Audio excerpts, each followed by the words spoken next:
Want you to picture $400,000 in destroyed merchandise. Boxes marked write-off, insurance claims filed, taxes adjusted accordingly. Now picture that same merchandise, still in its original packaging, listed for sale on a resale marketplace under a username that traces back to your regional manager's brother-in-law. That's not a mistake. That's a business model. This is the story of Maya Chen, the woman who got blamed for it, and the 11 months she spent quietly proving she wasn't the one stealing. Maya Chen was 29 years old, and she'd worked at Brightline Retail Distribution for 4 years, the last 2 as operations coordinator for the Midwest region. Her job, in plain terms, was to make sure inventory numbers matched reality. What came in, what went out, what got returned, what got written off as damaged and destroyed. It's not glamorous work. Nobody puts reconciled the returns log on a highlight reel. But it's the kind of work that, when it's done right, keeps a company from bleeding money without anyone noticing. And Maya was good at it. Very good at it. Her regional manager was a man named Gary Holt. 46, 20 years at the company, well-liked in the way that people who golf with the right executives tend to be well-liked. He ran 4 distribution centers across 2 states, and on paper, his numbers were solid. On paper. Here's how it actually worked. When customers returned merchandise, a blender that arrived with a cracked lid, a set of patio furniture with a scratch, company policy said damaged returns above a certain value threshold got written off entirely rather than resold, both for liability reasons and because reselling damaged stock wasn't worth the labor cost. Gary had found the seam in that policy. He'd been marking perfectly sellable returns as damaged, write-off approved, his approval, since regional managers had sign-off authority above a certain dollar threshold, and then routing those items through a private reseller account instead of destroying them. The insurance claims and tax write-offs on destroyed inventory covered the paper trail. The actual merchandise went out the back door and came back as cash, quietly, to an account that wasn't his name but might as well have been. Maya didn't know any of this yet.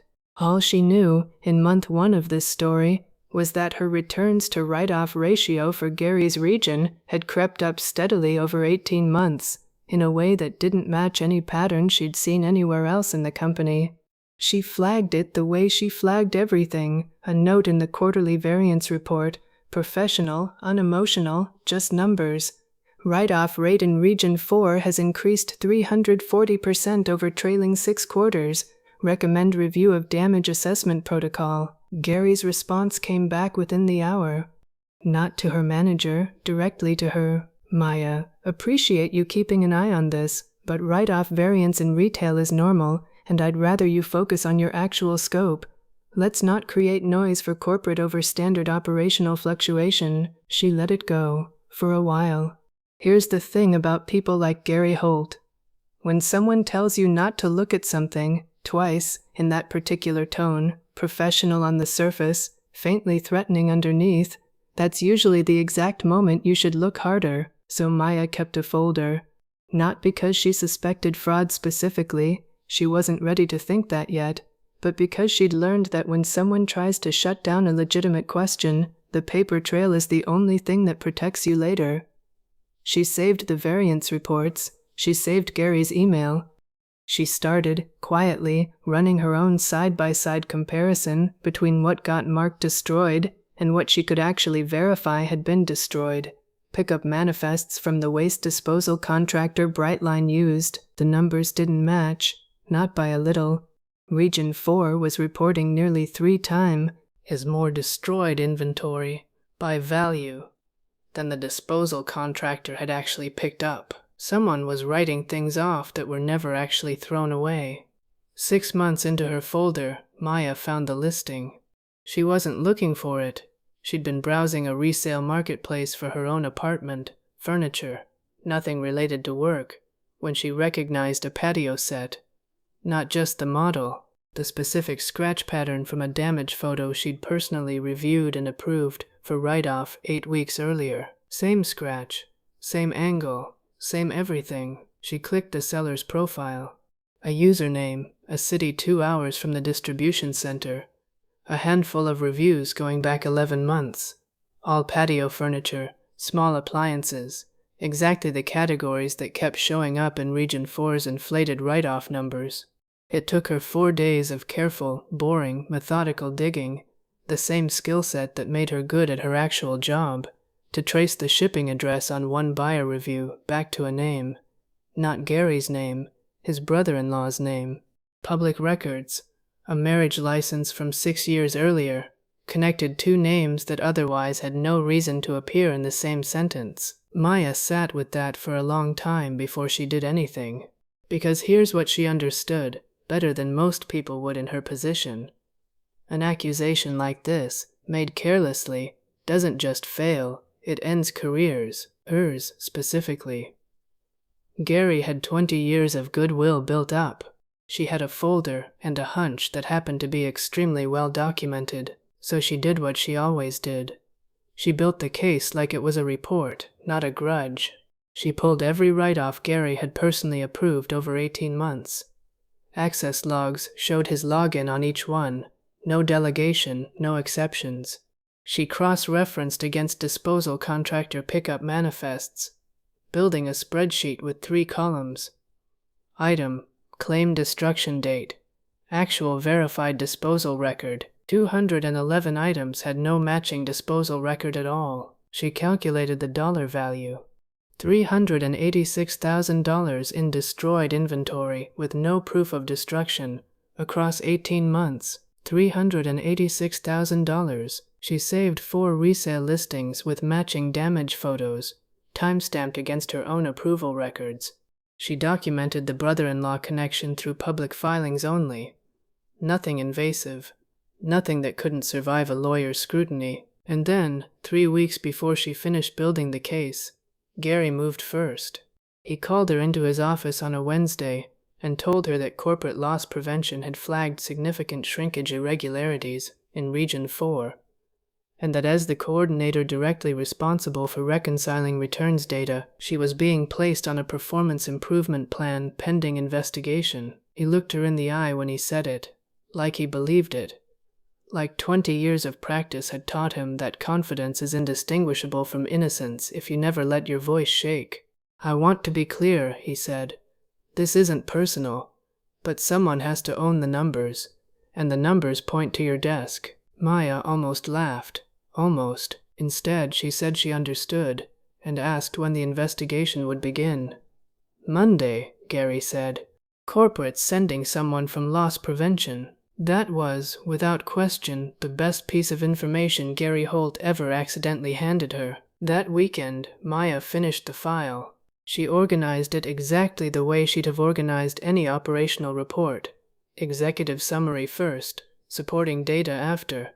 Nothing editorialized, nothing angry. Just, here is what the disposal records show. Here is what the resale listings show. Here is the login history. Here is the family connection, sourced entirely from public record. Draw your own conclusions. Monday morning, before her scheduled investigation meeting with Gary sitting in tea. "Room." She requested 5 minutes alone with the loss prevention investigator first. The investigator's name was Daniel Osei. He'd flown in from corporate, expecting, by his own admission later, a routine coaching conversation about return processing errors. Maya handed him the folder and said almost nothing. Let the documents talk. That was always her method. Daniel read for 11 minutes without speaking. When he got to the resale listing photos next to her approval stage damage photos, he looked up. "These are the same items." "Same items," Maya said. "Marked destroyed. Never destroyed. And this address, public marriage record." I didn't dig past what anyone could pull themselves. Daniel closed the folder. "Don't go into that meeting with Gary. Not yet. Give me the afternoon." What happened over that afternoon, Maya only learned the shape of later. Loss prevention pulled Gary's full approval history going back 3 years, not just the 18 months she'd covered. They found the pattern went back further than she knew, closer to 2 years, closer to $600,000 once the full window was accounted for. They subpoenaed the marketplace account records. The brother-in-law connection held up, and then some, direct deposits, traceable, patient, and stupid in exactly the way people get once they've done something successfully for long enough to stop being careful. By Wednesday, Gary Holt was not in his office. He was escorted from the building the way people in these stories always seem to be escorted. A box, a security badge on the desk, co-workers pretending not to watch from the aisles. Maya's performance improvement plan disappeared from her file the same day, replaced with something else entirely. A formal commendation from Corporate Loss Prevention and a new title. Senior Operations Coordinator with expanded oversight, the exact scope, notably, that had previously belonged to Gary's role, now restructured to report directly to Daniel's department instead of a regional manager with unilateral write-off authority. The company also quietly rewrote the write-off approval policy. No single person, at any level, could approve a write-off above a certain threshold alone anymore. 2 signatures, minimum, 1 from outside the immediate region. Gary was charged 11 months later with wire fraud and larceny. The brother-in-law took a separate plea. Restitution was ordered for the full amount. Loss prevention eventually documented, just under $600,000 once everything was accounted for. Maya didn't attend the sentencing. She said, when someone asked her about it later, that she'd already gotten what she needed the day the folder did its job. The rest wasn't really about her anymore. She still keeps a folder for everything. Habit, at this point, more than suspicion. But she says it differently now than she used to. Not, this is how I protect myself, just, this is how the truth stays findable, for whoever needs to find it. If you've ever been blamed for something you didn't do, by someone who was betting you wouldn't push back, remember what Maya knew going in. The people confident enough to blame you first are usually the ones with the most to hide. Keep the folder. Keep the receipts. The numbers always know.